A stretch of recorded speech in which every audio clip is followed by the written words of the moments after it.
Politika ang pinag-uusapan natin. Pag pinag-aralan nyo yan, makikita nyo na kung ano yung nangyayari sa kasalukuyan.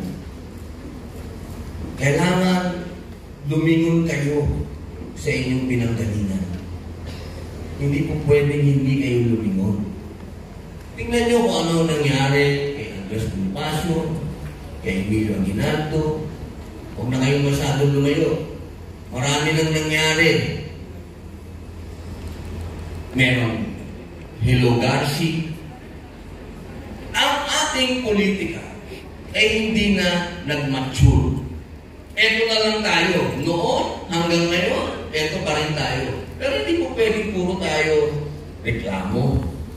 Hindi pwedeng puro tayo galit. Hindi pwedeng puro tayo iyak.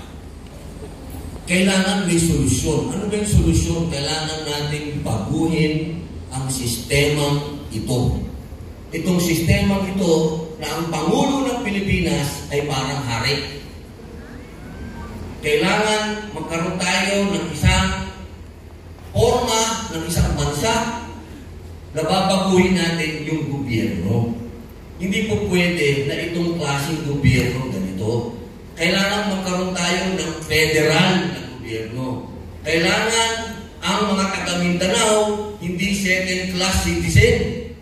Kailangan lahat tayo, Pilipino, lahat first-class citizen.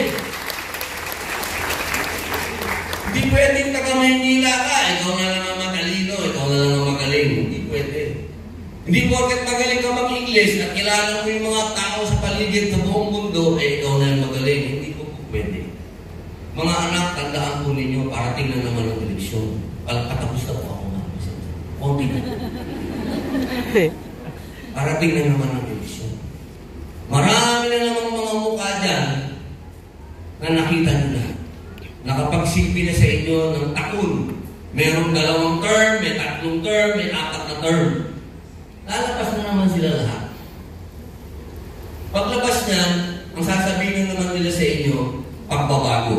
Di ba nakakasawa na yung lahat na lang pagbabago ang sinasabi? Pero wala naman nagbabago. Bakit kaya? Kasi kayo, elect pa rin kayo ng elect ng luma. Mga bata kayo, dapat. Mga anak sa 2025, huwag na kayo pumayag na mag-elect pa kayo ng paulit-ulit na dyan. Isang malaking kalungkutan niya, ang bansa natin, sa panahon ngayon, nabubuhay tayo sa utang, mga anak. Oh no! Hindi po pwedeng, yan ang future ninyo. Kanina, nagsasalita dito yung isang magiging na lalaki. Sabi niya, bright future ahead. Nasaan? Nasaan ang bright future kung ganito ang itsura ng bansa natin? Kaya mga anak, tandaan po ninyo, kapag nagsasalita ang ating mahal na pastor, si Pastor Ibulon, reviewin nyo lahat kung paano siya nagsasalita. Education eh. Kapag nagbibigay siya, edukasyon. Pag nagsasalita siya, edukasyon. Tanggapin natin yun. Hindi, ako, lagi ko sinasabi sa mga kapatid kong Muslim. Nung minsan nagsalita si Pastor ng tungkol sa Quran, napakaganda nung sinabi ni Pastor na na-appreciate namin lahat dahil siyang Pastor. Siya ang nagpapalaganap ng katuruan ng Islam. Napakaganda po. Ibig sabihin nun, si Pastor, wala siyang pinapanigan ng religion. Kung ano yung maganda, yun ang tinuturo niya. Kaya sana, itong paaralan ninyo kung saan kayo graduate, dala nyo yun. Dala nyo yung magandang halimbawa na ibinigay sa inyo ng founder nito. At kung ano man, alam nyo, huwag kayo maniwala ito sa mga sumusulat. At yung pelikulang Braveheart, diba? Sabi yung pelikulang Braveheart. Tanda na ako, pero hanapin nyo, makita nyo sa Netflix, Braveheart. Sabi nung sa pelikula nung umpisa pa lang, sabi, ang sumusulat daw ng kasaysayan ay yung mga nagwagi. Kaya, version lang nila. Sa ngayon, ang naririnig ng taong bayan, version ng mga taong alam natin na makapangyarihan. Pero darating ang panahon, lalabas din ang tunay na version. At yung tunay na version, nasa puso ninyo. Nasa utak ninyo. At huwag ninyong kalimutan. Hindi ko sinasabi na tumulaw kayo ng utang na loob. Hindi.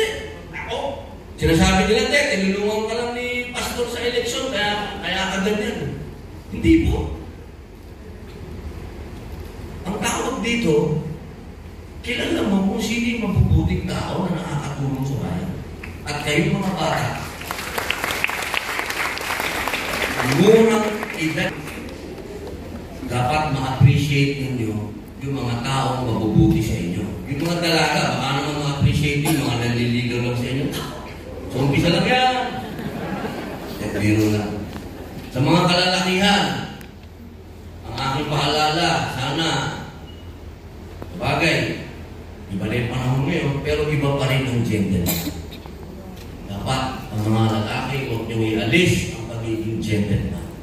Siyempre, yan yung isang bagay na dadalhin ninyo, hindi lang sa eskwela, pagpunta nyo sa mga trabaho ninyo, kailangan gentleman kayo. At ganoon din sa mga dalaga. Dapat nananatili kayong inspirasyon. Ang ganda-ganda naman dito bata. Ikaw! Oh.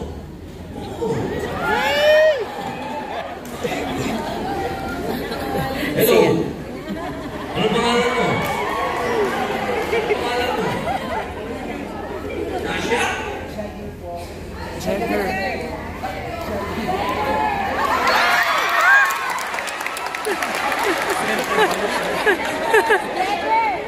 Jagger? Jagger? Hi, Jagger.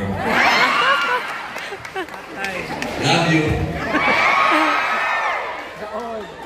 Bilang panghuling salita. Huli na po, pasensya na po ma'am. Huli na lang po ito. Huli na lang.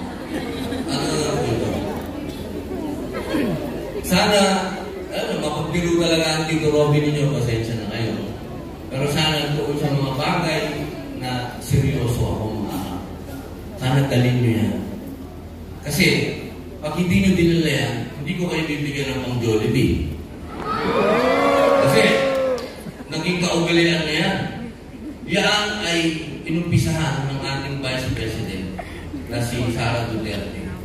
Na pag may graduation, nagpapa-Jollibee siya.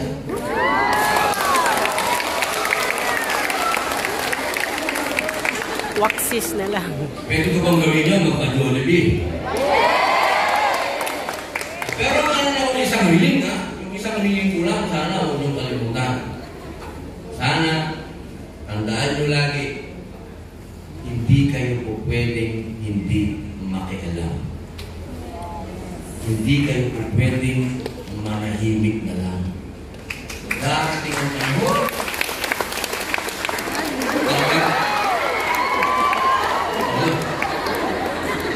Darating ang panahon. Pag nagtrabaho na kayo, magbabayad na kayo ng tax. Pag nagbayad kayo ng tax, ibig sabihin, kailangan makita nyo gumagana at tumatakbo at ang inyong gobyerno ay maka-Diyos, makatao, makakalikasan at higit sa lahat, makabansa. Maraming salamat po. Uulitin ko